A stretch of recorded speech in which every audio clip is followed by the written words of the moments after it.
Hey disciples, welcome to all. तो previous video में students मैंने आप लोगों को बताया था कि जो एस्ट्रोलॉजर थी उसकी सराउंडिंग्स कैसी थी। उसकी सराउंडिंग्स में कई सारे वेंडर्स थे। कोई मूंगफली बेचने वाला था, कई मेडिसिन सेलर थे, कोई जादू दिखाने वाला था। और वो जो रोशनी लेता था वो ग्राउंड नेट यानी मूंगफलियों के ऊपर लगे हुए एक हांडी के बर्तन में जो बर्न सिंडर्स होते हैं यानी जलते हुए अंगारे होते हैं, कोयले होते हैं, उनकी रोशनी से वो क्या करता था, रोशनी प्राप्त करता था। क्योंकि वहाँ पे कोई म्यूनिसिपल लाइटिंग्स नहीं थी यानी स्ट्रीट लाइट्स नहीं थी। तो हम लोगों ने उसकी सराउंडिंग्स को जान लिया, वो कहाँ बैठता था हमने ये समझ लिया, उसका लुक कैसा था ये भी जान लिया। अब आगे बढ़ते हैं। He had left his village without any previous thought or plan. If he had continued there, he would have carried on the work of his forefathers, namely tilling the land, living, marrying, and ripening in his cornfield and ancestral home. अब वो कहते हैं, अब उसके बारे में, उस astrologer के बारे में हमें राइटर जो है वो आगे बताते हैं। He had left his village, उसने अपना जो विलेज था वो क्या कर दिया था, छोड़ दिया था। विदाउट एनी प्रीवियस थॉट और प्लान, बिना किसी पूर्व प्लान के, थॉट यानी आइडिया के, विचार के और प्लान के। यानी कि जब उसने अपना गांव छोड़ा था तो ऐसा नहीं था कि उसको गांव छोड़ के शहर में जाना था और ये कोई प्री प्लान हो, ऐसा नहीं था। उसको किसी विषम परिस्थिति में ऐसा करना पड़ा कि उसने अपना गांव छोड़ा। If he had continued there, यदि अगर वो वहाँ रहता, अगर वो गांव में रहता, he would have carried on the work of his forefathers, उसको अपने जो फोर फादर्स कौन होते हैं, हमारे जो पुरखे होते हैं, ठीक है, जो हमारे एंसेस्टर्स रहे हैं, जो पुरखे जिसको कहते हैं हिंदी में, हमारे पिताजी के भी जो पिताजी होते थे उनके, he would have carried on the work of his forefathers, यानी उसे अपने पुरखों का ही काम करना पड़ता। नेमली जैसे टिलिंग द लैंड, लैंड को टिल करना मतलब जोतना, मैरिंग यानी रहना वहाँ पर, शादी करना, लिविंग यानी उन्हीं पुरखों के घर में रहना, and ripening in his corn field, और कॉर्न फील्ड के खेतों को क्या करना, पकाना, एंड एंसेस्ट्रल होम, और अपने घर में एंसेस्ट्रल यानी जो उनका पुरखों का घर था वहीं पे क्या करना, रहना। तो ये प्री प्लान नहीं था कि उसको वहाँ से वो जगह छोड़ कर आना था, बल्कि किसी विषम परिस्थिति में छोड़ा था। और वो विषम परिस्थिति क्या थी ये आगे पता चलेगा। But that was not to be, लेकिन ऐसा नहीं हुआ। He had to leave home without telling anyone, उसको अपना जो घर था वो छोड़ना पड़ा विदाउट टेलिंग एनी वन, यानी किसी को बताए बिना। And he could not rest till he left it behind a couple of 100 miles. A couple of 100 miles यानी 200 मील जो दूर उस घर को छोड़कर आया है, अपने गांव को, तो उसके बाद ही कुड नॉट रेस्ट, यानी वो तब से, जब से वो छोड़ कर आया है, वो रेस्ट नहीं कर पाया, एक बार भी आराम नहीं कर पाया, जब से अपने गांव को 200 मील दूर छोड़ के आया है। टू अ विलेजर, एक गांव वाले के लिए, it is a great deal as if an ocean flowed between. Great deal का मतलब बड़ी बात होता है हिंदी में स्टूडेंट्स। तो टू अ विलेजर यानी कि एक गांव वाले के लिए ये बहुत बड़ी बात है।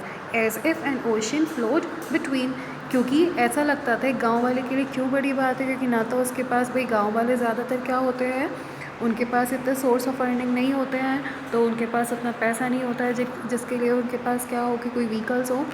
तो इसीलिए वो क्या था कि उसके लिए तो ऐसा था मानो जैसे कि कोई महासागर 200 मील दूर उस गांव के और इस शहर के बीच में क्या हो रहा हो, बह रहा हो, और उसको क्रॉस करना बहुत ही ज़्यादा नामुमकिन हो। He had a working analysis of mankind's troubles, marriage, money, and the tangles of human ties. तो he had a working analysis, working analysis का मतलब होता है काम करते करते एक समझ पैदा हो जाना।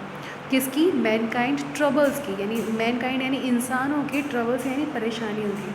तो उसको जब, जैसे वो क्या बना था, तो मतलब लोगों की जो परेशानी है उसको सही सही वो अनुमान लगा लेता था, एनालिसिस कर लेता था, यानी विश्लेषण कर लेता था। और लोगों की परेशानियाँ आमतौर पर होती क्या हैं कि किसी की शादी नहीं हो रही है, मैरिज से रिलेटेड, मनी यानी पैसे से संबंधित, and the tangles of human ties, और मानव संबंधों में, क्योंकि जो मानव जिस तरीके से उलझता जाता है, इन सब के बारे में उसको एक समझ हो गई थी। और ये किसकी वजह से हुई थी? Long practice had sharpened his perception. Perception होता है नज़रिया, शार्पन कर देना यानी कि और उसको पैना कर देना, यानी कि जो उसने लॉन्ग प्रैक्टिस करी थी इतने टाइम से, वो यहाँ पे एस्ट्रोलॉजर बन के बैठा था और लोगों से बातें करता था और उनको एस्ट्रोलॉजी बताता था। तो इस तरीके से उसने जो प्रैक्टिस करी थी तो उसका जो परसेप्शन है, देखने का नज़रिया है, उसको क्या कर दिया था? शार्प कर दिया था। आज के ज़माने में अगर हम कहें तो कोई भी एस्ट्रोलॉजर बन सकता है। हम क्या करते हैं कि हम किसी की परेशानियाँ जो आमतौर पर इंसानों की ज़िंदगी में होती हैं उनके बारे में बात करते हैं, तो ऑटोमेटिकली उनमें से कोई ना कोई परेशानी से सामने वाला व्यक्ति जो है वो झेल रहा होता है। इसी तरह से एस्ट्रोलॉजर काम कर रहा था। विदिन 5 मिनट्स यानी 5 मिनट के अंदर he understood what was wrong. 5 minute लगते थे उसको किसी कस्टमर के साथ बैठने पे और उसको अपनी बातें समझाने में। 5 मिनट के अंदर ही वो क्या कर लेता था?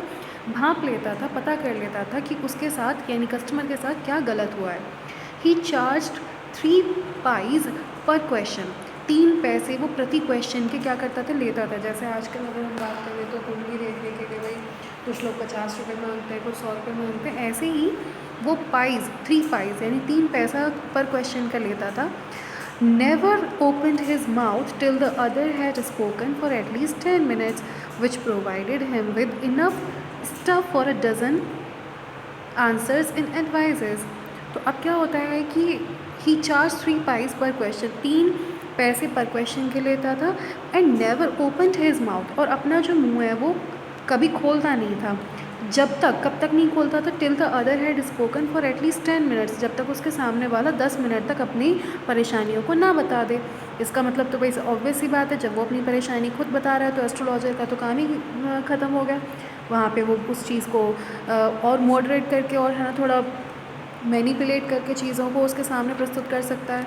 तो वो कहते हैं कि वो एस्ट्रोलॉजर जो है वो कम से कम काफ़ी देर तक 5 मिनट तक या तब तक मुंह नहीं खोलता था जब तक उसके सामने वाला जो कस्टमर है वो 10 मिनट तक ना बोल दे।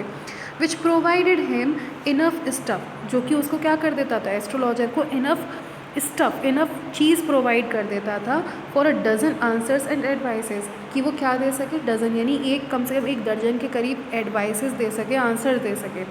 When he told the person before him, जब वो अपने सामने वाले पर्सन को ये सब बातें बताता था, gazing at his palm, palm का मतलब होता है हथेली, तो हथेली की तरफ क्या करता रहता था? घूरता रहता था। इसी तरीके के तो कुछ जेस्चर्स होते हैं एस्ट्रोलॉजर्स के, हथेली को देखना, नब्ज़ को देखना, चेहरे से बता देना, इस तरीके से कुछ ये जेस्चर्स होते हैं एस्ट्रोलॉजर्स के जो एस्ट्रोलॉजी के थ्रू बता सकते हैं। इन मैनी वेज़, और वो क्या कहता था? इन्वर्टेड कॉमास में उसके कहे हुए वर्ड्स हैं। वो कहता था उस कस्टमर से जो उसके पास परेशानी लेकर आते थे, in many ways you are not getting the fullest result of your efforts, जो कि हर एस्ट्रोलॉजर कहता है, हर पंडित या हर जो इस तरीके की एस्ट्रोलॉजी करते हैं वो सब कहते हैं कि इन मैनी वेज़ यानी कहीं ना कहीं you are not getting the fullest result of your efforts, कि जो तुम एफर्ट्स कर रहे हो, जो तुम इतना कठिन परिश्रम कर रहे हो, कहीं ना कहीं तुम्हें उसका फुल रिजल्ट नहीं मिल रहा है। ऑब्वियस सी बात है, होता है ऐसा। 9 out of 10 were disposed to agree with him, 10 में से 9 लोग जो होते हैं वो disposed to agree with him, यानी कि उतारू हो जाते हैं, कि अग्री होने लगते हैं उसके जो कारण वो बताता है। और ही क्वेश्चन, और वो उनसे क्वेश्चन करता है astrologer, is there any woman in your family, maybe even a distant relative who is not well disposed towards you. वो अब कहता है कुछ को, जब वो बताता है कि तुम्हारे परिवार में कहीं कोई ऐसी औरत तो नहीं है, दूर की रिश्तेदार भी हो सकती है जो तुम्हारे साथ अच्छा व्यवहार ना रखती हो। इस तरीके से वो क्या करता था? गैस वर्क करता था। गैस वर्क मतलब अनुमान लगाता था, और अनुमान लगाने के बाद वो लोगों से इस तरीके से बातें करता था, और कहीं ना कहीं 10 में से 9 लोगों की परेशानी कुछ इसी तरीके की होती थी। और he gave an analysis of character, और वो क्या करता था? सामने वाले को 3 चीज़ें करता था। या तो पहले वो कहता था कि कहीं ना कहीं तुम्हें ऐसा लग रहा है कि जो तुम प्रयास कर रहे हो तुम्हें उसका पूरा रिजल्ट नहीं मिल रहा है, ठीक है, ये वाला क्वेश्चन। फिर कहता है, और वो थोड़ा और गैस करता है कि ऐसा तो नहीं है कि तुम्हारे साथ कोई है ना वोमेन है, कोई स्त्री है जो तुम्हें परेशान कर रही है।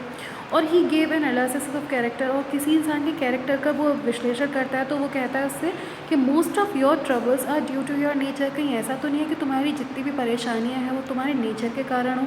अब भाई कहीं ना कहीं तीनों जो क्वेश्चंस के आंसर हैं, जो क्वेश्चंस कर रहा है एस्ट्रोलॉजर, इंसान की परेशानी उससे भी संबंधित हो सकती हैं। How can you be otherwise with Saturn where he is, तुम, फिर वो कहता है उससे एस्ट्रोलॉजर कस्टमर से कि how can you be otherwise with Saturn where he is, तुम्हारी राशि में जो ये सैटर्न यानी शनि बैठा हुआ है, तुम उसके विपरीत कैसे चल सकते हो? जो जैसा तुम्हें शनि चला रहा होगा तुम वैसे ही तो चलोगे। You have an impetuous nature and a rough exterior, तुम्हारे अंदर मन क्या है? Impetuous nature and a rough exterior, तुम बाहर से ऐसे लगते हो लेकिन अंदर मन तुम्हारा कैसा है? बहुत ही कोमल है। इस तरीके की बातें वो एस्ट्रोलॉजर अपने कस्टमर्स के साथ करता था और कहीं ना कहीं उनकी परेशानियां भी इनसे संबंधित हो सकती है। आप खुद पर ही इम्प्लीमेंट करके देख लीजिए, इन तीनों क्वेश्चंस में कहीं ना कहीं क्वेश्चन आपका भी हो सकता है आपकी परेशानियों का कारण। दिस एंडियर्ड हिम, यानी कि ये एस्ट्रोलॉजर को, ये सारी की सारी बातें एस्ट्रोलॉजर को प्रसन्नता का पात्र बना देती थी, एंडियर्ड कर देती थी प्यार दिलाने के लिए, ताकि वो लोग उसको क्या कर सकें? एडमायर कर सकें टू देयर हार्ट्स इमीडिएटली। यानी कि ये उनके हृदयों में एस्ट्रोलॉजर एक तरीके का क्या भर देता था? एक तरीके का प्यार और एक अपनापन भर देता था उसको ऐसी बातें बताकर कस्टमर्स को। For even the mildest of us love to think that he has a forbidding exterior, हमें वो इतना दिमाग में हमारे वो मैनिपुलेट कर देता था, इतना भर देता था एस्ट्रोलॉजर कि अगर हम जैसे लोग भी हो जाए ना वहाँ पे, तो हमें भी कैसा लगे कि उसके जो एक्सटीरियर, उसका जो रूप है ना, हम उस पर क्या कर लेंगे? विश्वास कर लेंगे। दस these passages ends here. Students, अगली वीडियो में हम नेक्स्ट पैराग्राफ्स के बारे में डिस्कस करेंगे। Thank you all.